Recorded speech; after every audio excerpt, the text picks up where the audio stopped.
বর্তমান আমাদের প্রতিপক্ষ দলে 48 জন ঋণ খেলাপি।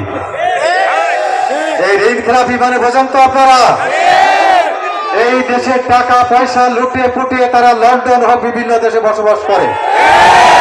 আজকে যে ছাত্র জনতার জন্য তারা দেশে ফিরে এসে বড় বড় কথা বলতেছে, তাদের বিরুদ্ধে কথা বলে, তাদেরকে আবারও ওই টাকার বিনিময়ে মনোনয়ন দেওয়া হয়েছে।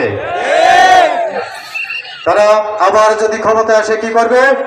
এই দেশে মানুষ যে সুখে শান্তিতে বাস করছে, দুটো ডাল ভাত খেয়ে সেটাও আর থাকবে না। দেশের বাকি টাকা পয়সা তারা লুটপাট করে দিয়ে আবার চলে যাবে। অতএব আমরা সেই সুযোগ তাদেরকে আর দেব না। কি দেব? দেব না। আমরা সেই সুযোগ তাদেরকে দেব না। আর সেটাও আমাদের লন্ডন প্রবাসী যার এই দেশে নাগরিকত্ব ছিল না, তফসিল ঘোষণার আগে মাত্র 2 দিন আগে যে নাগরিকত্ব নেয়, সে আবার দেশের জন্য মায়া কান্না করে। আপনার ওই মায়া কান্না আমরা দেখতে চাই না। আপনাকে লন্ডনে থাকতে ভুল বোঝানো হতো, আপনি দেশে ফিরে এসে কি দেখছেন? এক গাদা পাগলের প্রলাপ আপনারা এতদিন শুনেছেন, যাদের ব্রেন ঠিক নাই। আমরা জামাত ইসলাম ক্ষমতায় গেলে পাবনায় 1000 সিট আমরা বৃদ্ধি করব আপনাদের জন্য। আর তাদের যে প্রধানমন্ত্রী হওয়ার স্বপ্ন দেখছে, বাইরে একটু থামেন যেহেতু সময় কম, যে প্রধানমন্ত্রী হওয়ার স্বপ্ন দেখছে তার মাথা তো খারাপ হয়ে গেছে। সে কখন কি বলছে ঠিক পাচ্ছে না। সে ফরিদপুরে যেয়ে বলছে কি এখানে সয়াবিনের চাষ হয়, বুঝলেন? তার মানে আম গাছ দেখলেও সে মনে করছে এটা বোধহয় কাঁঠাল গাছ। অতএব আমি আপনাকে আহ্বান করি, আর 3টে দিন সময় আছে মাত্র। আপনার যদি টিকিট কাটা থাকে ভালো, আর যদি না কাটা থাকে আপনি চলে যান।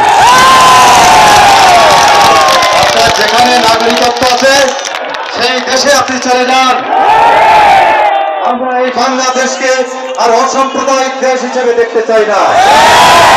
আমরা জামাত ইসলামের নেতৃত্বে এই দেশে হিন্দু, মুসলমান, খ্রিস্টান, বৌদ্ধ একাকার হয়ে বসবাস করতে চায়। আর দিল্লি বসে যিনি এই দেশে মগজ দিচ্ছেন বিভিন্ন ভাবে, আপনাকেও বলি আমরা ভালো আছি, ভালো থাকতে চাই, আপনি ওখানেই ভালো থাকেন। ধন্যবাদ সবাইকে, ভালো থাকবেন। আর আপনারা হ্যাঁ ভোটে জয়যুক্ত করবেন। আর আমাদের এই যে সোনার ছেলে আপনাদের এখানে আছে, আপনারা ওই পর কাছাকে আর প্রশ্রয় দেবেন না।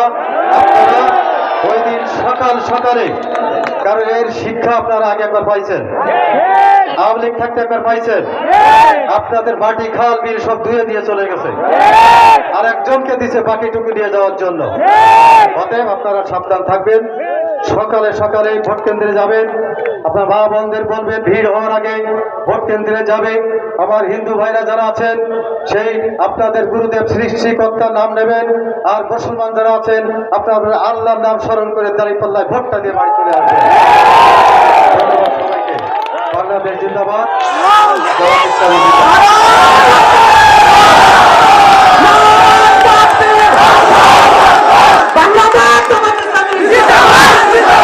প্রিয় উপস্থিতি, প্রিয় বাংলাদেশবাসী,